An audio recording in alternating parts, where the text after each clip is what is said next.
What up, guys? I'm here with a very interesting profile. I have giant ballpark insects.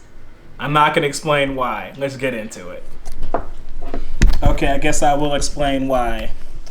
This guy right here, shiny black sea squatter, for whatever reason, I loved him since I saw it come out in the OCG, and I knew that when we got it, I'd have to build a deck around it, and this is the best deck for him.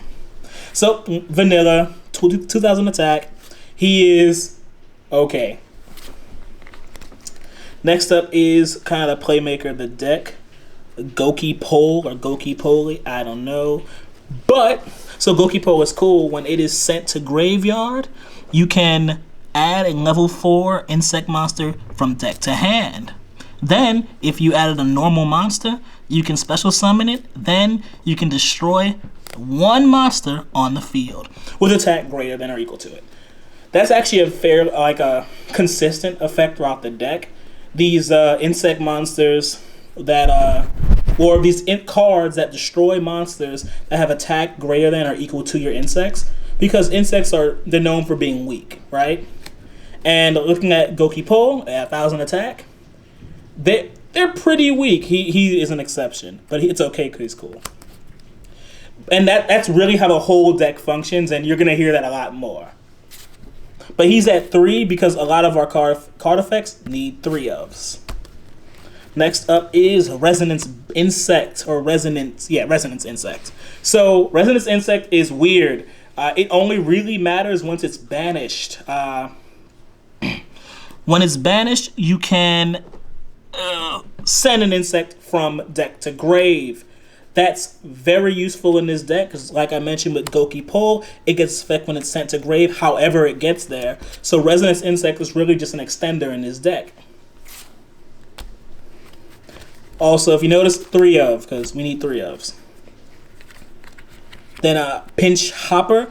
Pinch Hopper is a very old card. It lets you summon an insect from your hand. It's with no restrictions or anything. I think the balancing aspect is there's never been a good insect or something from your hand, and even now there aren't too many great options. But I do run one specifically in this deck that I need to run him for.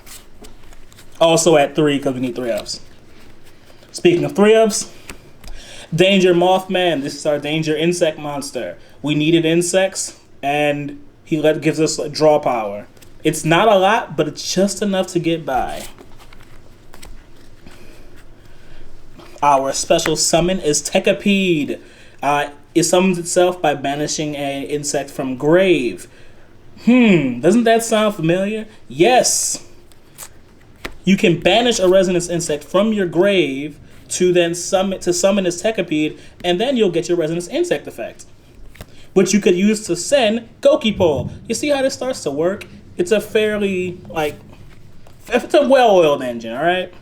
Oh yeah, and the last special summon, I only run one of it, Doom Dozer. It's essentially a thick as Tekapede. It takes 2 banishes. So, as much as I'd love to run more of it, I can't really rely on always having 2 to banish. So, 1's good enough. More thick insects. We got a small kaiju package. We had 2 different insect kaijus, Gadarla and Humongous. I hope I got the name right. I also run Interrupted Kaiju Slumber, so that's why I have 2 different types. They're just useful for outing things, but also my Pinch Hopper can summon them from hand if I just want to get extra damage on board to go for game. That's all they're here for. They're pretty good. The last of the giant insects is a really cool guy, Super Armored Robot Arm, the Black Iron Sea. That's a lot. It reminds me of Super Robot Monkey Team Hyperforce Go. So he's cool. If you have 3 insects in your graveyard of the same name, you can special summon it from their hand and equip those monsters to it. And then you can detach the equipment from him to destroy monsters on the field that have attack equal to or greater than that insect. Sound familiar? Because that is how this deck works.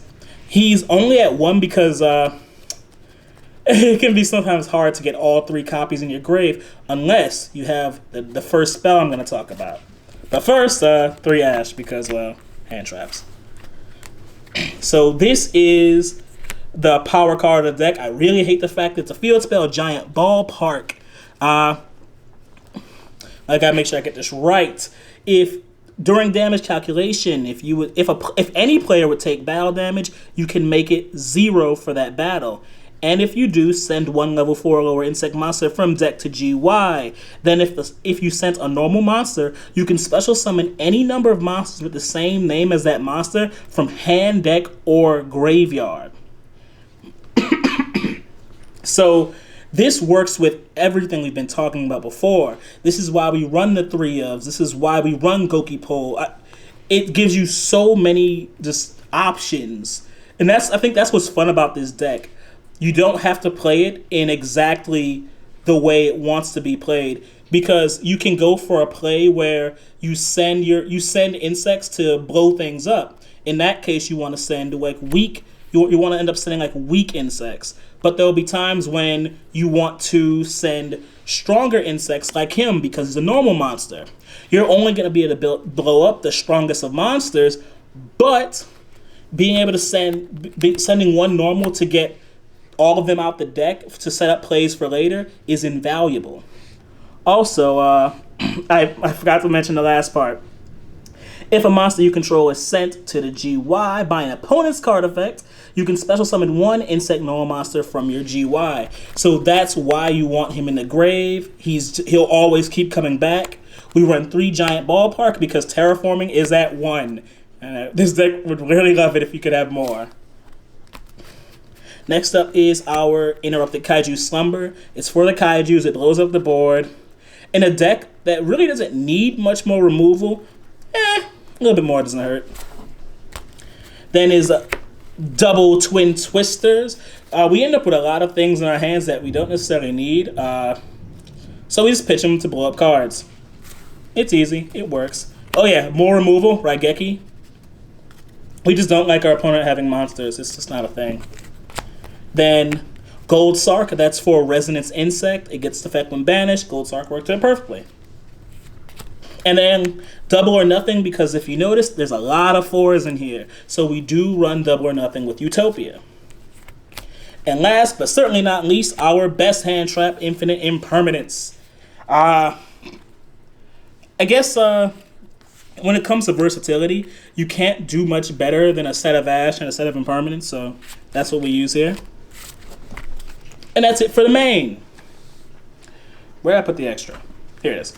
So the extra is more of, is to give you an idea of what you can run. It's not the most optimal thing because we don't really have tournaments anymore. But here we go. So Barricade Board Blocker. He's a link 2 that isn't as necessary anymore because we don't need links, but he does let you recover field spells from the grave. Inzektor Picofelina.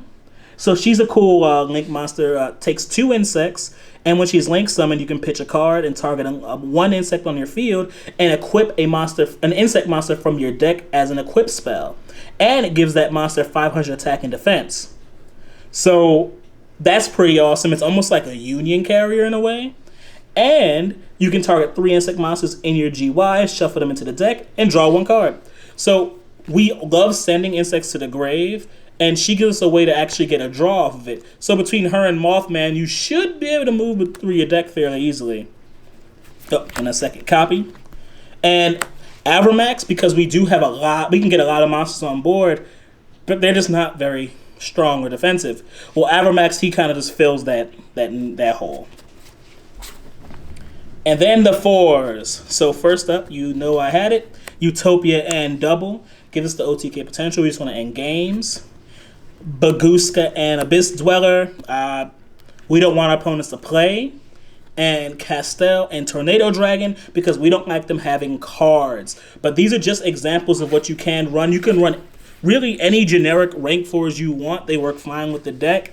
And I mean, you can run more than just these links. You can run Borals. You can run Nightmares. It's really up to you.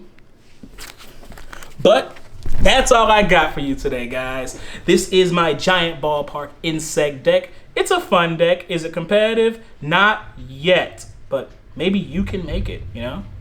So let me know what you think in the comments. And I'll catch you guys in the next one. Pass turn.